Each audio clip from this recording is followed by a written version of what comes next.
오늘도 키아즘 성경 목회 연구원을 찾아주신 여러분, 그동안 안녕하셨습니까? 우리 키아즘 성경 목회 연구원에서는 계속해서 성경에 나타나는 키아즘 구조를 통해서 여러분들에게 그 말씀에 담겨 있는 하나님의 의도, 즉 말하면 하나님의 뜻과 하나님의 목적과 하나님의 계획이 무엇인지를 여러분들에게 안내하는 그런 일들을 하고 있습니다. 여러분들이 우리 키아즘 성경 목회 연구원을 위해서 기도해 주시고 또 동영상도 꾸준히 시청하여 주시고 키아즘 성경에 또 관심을 가져주신 것에 대해서 감사를 드립니다. 여러분들이 앞으로도 계속해서 영상을 여러분들에게 제공할 것이고 여러분들이 하나님의 말씀에 좀 더 쉽게 가까이 갈 수 있도록 저희 키아즘 성경 목회 연구원에서는 계속해서 연구와 끊임없는 노력을 할 것을 말씀을 드립니다. 오늘도 여러분들에게 키아즘 성경을 통해서 여러분들에게 또 말씀을 증거해 드리려고 합니다. 오늘은 다른 날과 달리 좀 구조를 좀 벗어나서 오늘 하나님의 말씀 속에서 우리가 어떻게 하면 예수님의 제자로서 또 우리의 또 믿음들을 점검해 가볼 수 있는가라고 하는 그런 문제를 가지고 말씀으로 한번 다루어 보려고 합니다. 오늘날 우리는 신앙을 점검해 보는 그런 시간이 필요하다고 생각이 듭니다. 우리는 정말로 참 믿음의 소유자인가? 아니면 우리는 진정한 예수님의 제자인가? 우리는 진정 교회를 위해서 아름다운 사역을 잘 감당하고 있는가? 정말로 하나님을 사랑한다고 하였는데 정말 내가 하나님을 사랑하고 있는가? 우리는 다시 한번 우리 자신들에게 냉정하게 물어보아야 할 것이라고 생각이 듭니다. 다시 한번 우리가 이 믿음에 대한 점검들을 우리는 이 시간에 해봐야 될 필요성이 있지 않겠는가 이렇게 말씀을 드려봅니다. 그렇지 못하다면 우리는 다음 문제들을 가지고 좀 고민을 해야 되지 않을까 말씀을 드려봅니다. 우리는 어떤 자세로 믿음의 생활을 해야 하는가? 더 나아가서는 우리는 예수님의 제자로서의 어떤 자세를 가지고 우리가 믿음 생활을 해야 할 것인가?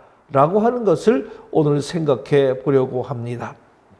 오늘 여러분들에게 참고적으로 보여줄 수 있는 이 도표를 여러분들이 한번 보시겠습니다.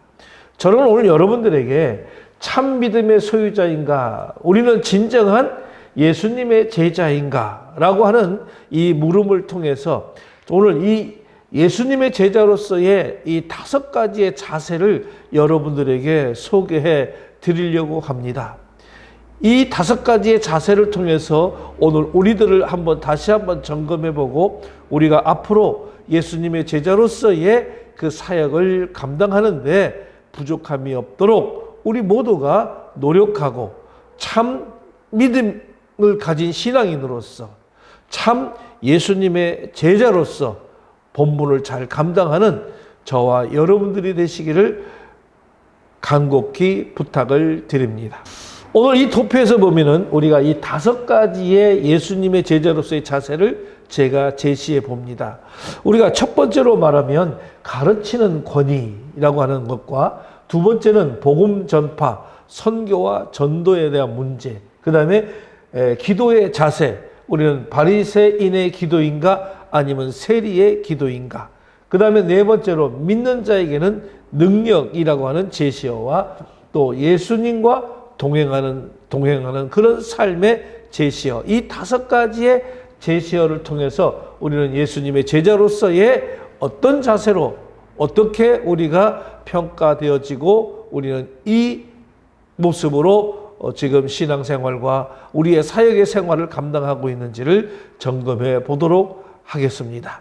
그러면 여기에 나오는 5가지 내용을 하나하나 말씀에 비추어서 제가 설명을 해보도록 하겠습니다.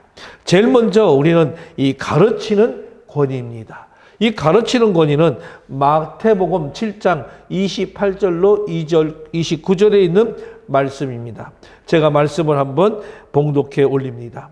예수께서 이 말씀을 마치심에 무리들이 그 가르치심을 놀라니 이는 그 가르치는 것이 권위 있는 자와 같고 그들의 서기관들과 같지 아니함일러라. 오늘 마태복음 7장 28절로 29절에 있는 말씀을 통해서 우리에게 주시는 하나님의 메시지의 그 분명한 의도는 무엇이냐라고 하는 것입니다.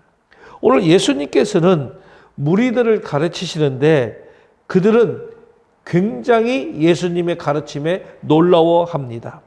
여기서 우리가 가르치신다고 하는 것은 우리가 헬란말로 이해하면 디다케라고 얘기합니다. 이 디다케로 가르치시는 그 교훈의 내용을 말하는 것이지만은 여기에서는 가르치는 방법까지 포함되어 있다고 볼 수가 있습니다. 그것은 말씀을 가르치는데 바로 권위가 있다고 하는 것이죠.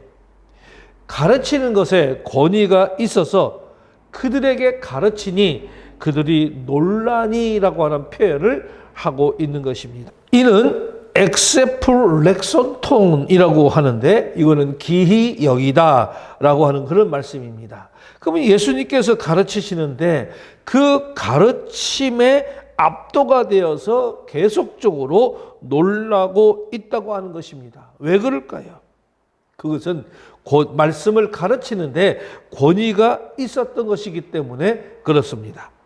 그러면 여기서 이 권위라고 하는 말은 우리가 엑수시아라고 이야기합니다. 이 엑수시아는 허용되다 또는 가능하다라고 하는 그런 의미로 엑세스티에서 유래된 그런 단어이지요. 그래서 선택의 자유 또는 권리, 능력 또는 권세 등등의 의미가 다양한 의미를 가지고 있습니다. 예수님은 하나님의 아들로서 이 말씀에 바로 엑수시아, 권위가 있어서 말씀을 가르치고 또 선포할 때마다 듣는 사람들이 아주 큰 놀라움을 느끼게 하였다는 것입니다. 예수님께서는 오늘 우리들에게 말씀을 가르치라고 사명을 주었습니다. 오늘 본문 말씀이 우리의 사역에 좀 본이 되어야 한다는 말씀이죠. 우리가 전하는 말씀이 살아 역사하고 정말로 풍성한 은혜가 되면서 성도가 변화되려면 가르치는 것이 권위가 있는 자와 같아야 한다고 하는 것입니다. 이렇게 되기 위해서는 우리는 말씀을 연구하고 또 말씀을 실천하며 깊은 기도가 우리는 있어야 하는 것입니다. 우리의 사고로 가르치는 것이 아니라 정말로 하나님의 진리의 말씀을 잘 풀어서 가르쳐야 합니다. 그럴 때 성도는 은혜를 받으며 변화가 일어나는 것입니다. 그럴 때 하나님께서 우리들에게 역사하시고 또 우리의 가정이 바로 세워지고 교회가 성장되어지는 것입니다. 이것이 바로 성장의 원리입니다. 우리의 말씀 사역이 오늘 예수님의 가르침을 잘 본받아 말씀을 선포하고 가르치는 그런 자로서 손색이 없어야 하며 우리는 그 사명을 잘 감당하여야 할 것입니다. 우리가 이 사역을 잘 감당할 수 있도록 우리 모두 기도해야 합니다. 하나님의 말씀을 사랑하는 자에게는 평화를 주시며 삶의 여정에 모든 어려움들을 다 거두어 주신다고 말씀하셨습니다. 우리에게 주신 사명, 바로 가르치는 사명입니다. 이왕이면 이 말씀을 좀 더 우리가 잘 가르치기 위해서 이 시대에 힘들어져가는 이 교회의 상황 속에서 또는 성도들의 모습 속에서 우리는 하나님의 말씀을 열심히 잘 가르치는 우리 모두가 되시기를 간절히 부탁을 드려봅니다.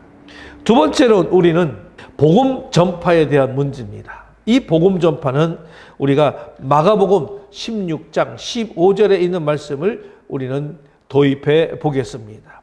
하나님의 말씀을 한번 읽어보겠습니다.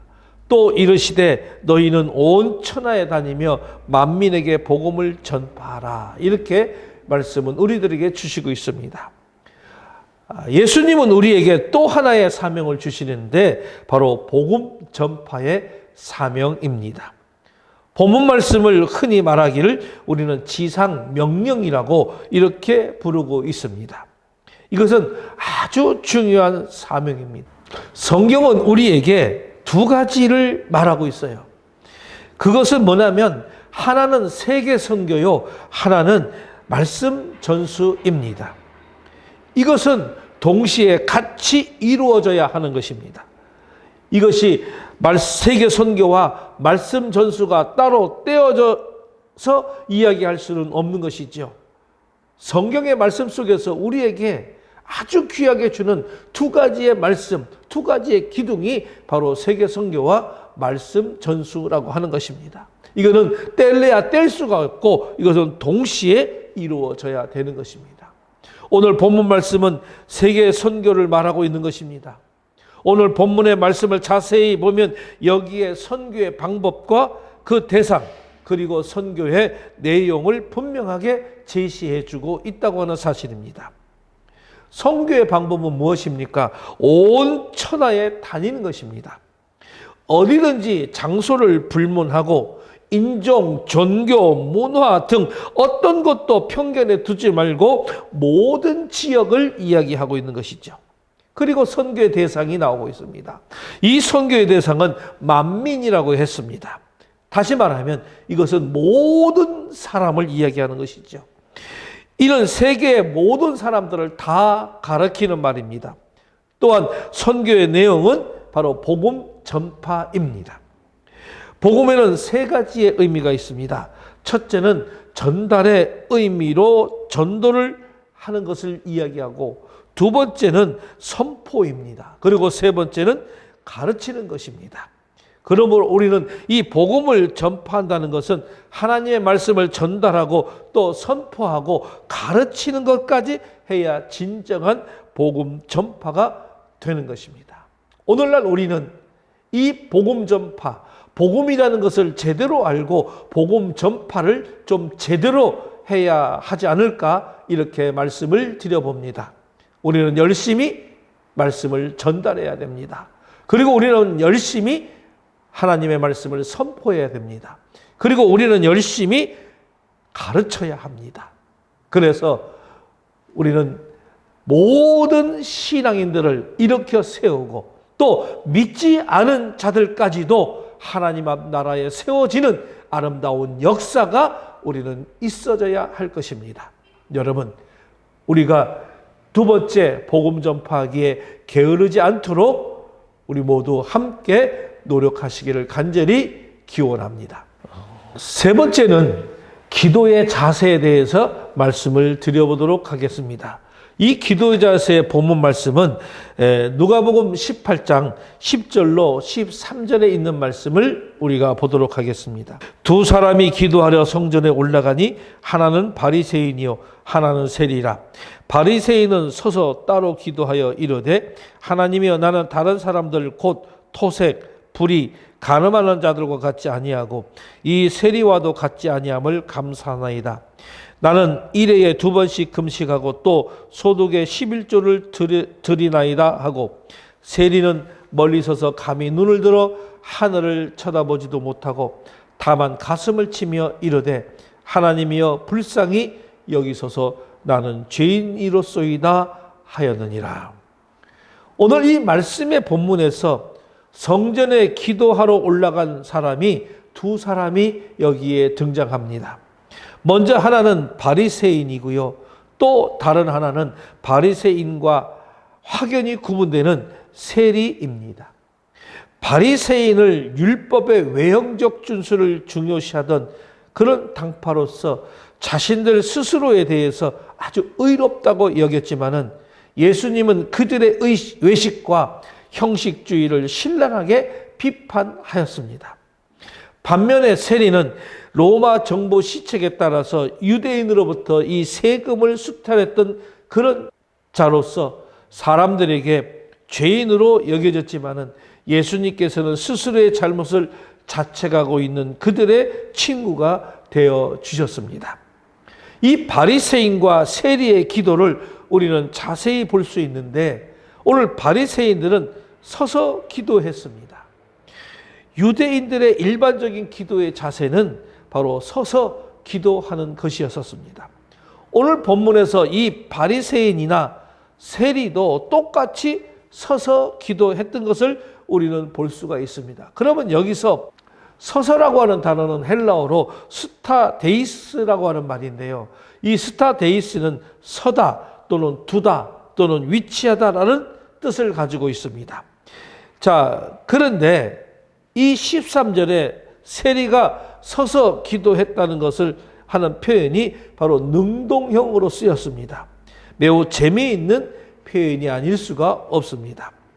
자, 바리새인의 경우는 이것을 수동태 분사로 사용했기 때문에 이것은 자신들의 필요에 따라서 이것은 선 것이 아니라 다른 사람들에게 보이려고 자신을 드러내고자 의식적으로 사람이 볼 수 있는 그런 위치에서 기도하고 있었던 태도를 암시해 주는 것입니다.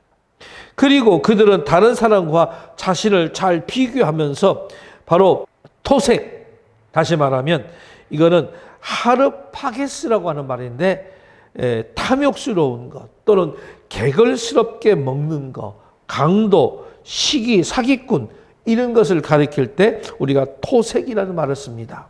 그리고 불의라는 말을 쓰는데 이거는 아디코이라는 말입니다. 다시 말하면 다른 사람을 속이는 것입니다. 자, 토색과 불의 그리고 간음하지 않는다고 그런 기도함으로써 스스로 자기네들이 의롭다고 생각하고 있었습니다. 그러나 바리새인들의 이 실상은 과부들의 가사를 삼키는 그런 토색을 일삼았고 또는 외식과 불법이 가득한 불의한 자들이었고 여자를 보고 음욕을 품음으로써 정신적인 간음죄를 저지른 이런 사람들입니다. 그리고 바리새인들은 자신들이 의롭다고 한층 더 직접적으로 의로움을 드러내면서 그들은 기도하고 있는 것입니다. 금식한다고 합니다. 11조를 드린다고 합니다. 이처럼 바리새인들은 율법에서 하라고 명한 것보다 더 철저하게 행하고 있었기 때문에 당연히 다른 사람과 세리보다 더 의롭다고 스스로 이들은 자부할 수가 있는 것입니다. 그렇다면 그들의 잘못은 어디에 있는 것일까요? 그들은 위선과 교만한 태도에 있었습니다. 그들은 하나님 앞에서 겸손하기보다는 자신만의 좀 의롭다고 또는 교만으로 일관함으로써 자신들이 무엇을 회개해야 하는지조차도 모르고 그들은 기도하고 있었던 것입니다. 우리는 이 바리새인의 기도의 내용 속에서 그들의 의식 속에 하나님에 대한 진정한 경외심과 이웃에 대한 이 사랑이 결여되어 있음을 우리는 알 수 있는 것이죠. 기도는 신앙의 바로미터입니다. 그 사람의 기도 내용을 들으면 그 사람의 신앙의 수준과 상태를 우리는 알 수 있는 것입니다. 우리 성도들은 하나님의 기뻐하시는 성숙한 기도 그리고 그 나라와 그의 의를 먼저 구하는 그런 기도 생활을 하여야 될 것입니다. 다음으로 세리의 기도 자세는 멀리 서서 기도했다고 합니다. 죄인과 같이 취급을 받는 그로서는 이 거룩한 성소 가까이 한다는 것 그 자체가 굉장히 부담스럽고 사람들에게 존경을 받는 바리새인 그 옆에 서서 기도하는 것 그 자체가 부담스럽고 피하고 싶었던 일이었습니다. 그래서 그들은 사람들과 멀리 떨어져서 그들은 기도해야만 했습니다. 그들은 눈을 들어 하늘을 보지 못하도록 강요한 사람은 아무도 없었지만은 자신들의 그 더러움과 비천함을 충분히 인식하고 있었기 때문에 눈을 들어 하늘을 우러러 보는 것을 감히 상상조차 하지 못한 채 그들은 가슴을 치면서 기도하고 있는 것입니다. 여기서 이미 그의 겸손함과 하나님의 경유하는 자세가 잘 드러나고 있다는 것입니다. 그들의 기도 내용은 지극히 단순하면서 회개에 초점이 맞춰져 있습니다. 그들은 이렇게 기도했습니다. 불쌍히 여기옵소서 나는 죄인이로소이다. 가슴을 치면서 죄인임을 고백하며 하나님의 긍휼을 구하고 있는 이 세리의 겸손한 기도의 모습을 보여주고 있는 것입니다. 세리들은 참으로 귀한 믿음을 지니고 하나님께 나아갔습니다. 가슴을 치면서 하나님이여 나를 불쌍히 여기옵소서라고 외쳤습니다. 이 세리는 바로 하나님의 인생을 불쌍히 여기고 특히 회개하는 사람을 불쌍히 보시고 용서해 주시는 사랑의 하나님을 이들은 믿었던 것입니다.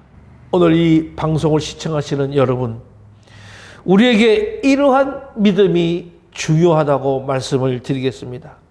아무리 극악한 죄를 범했을지라도 하나님께 나아가 회개하는 자는 하나님이 불쌍히 여기시고 그 죄를 사해 주신다는 믿음을 지니시기를 바랍니다.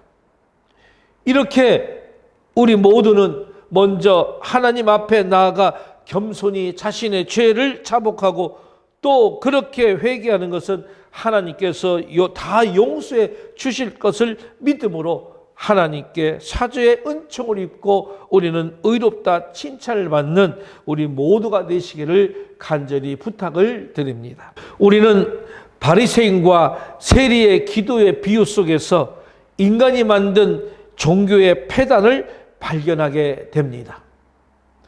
바리새인들은 율법을 마음대로 뜯어고치고 자기들이 유익한 쪽으로만 규례를 만들었습니다. 그리고 그 규례만 지키면 의로운 자가 된다고 스스로 그들은 믿었습니다. 하나님의 자비가 필요 없는 종교, 스스로 의를 결정하는 종교를 만들고 말았던 것이죠. 오직 사람의 행위와 수준에 초점을 맞춘 그런 종교인 것입니다.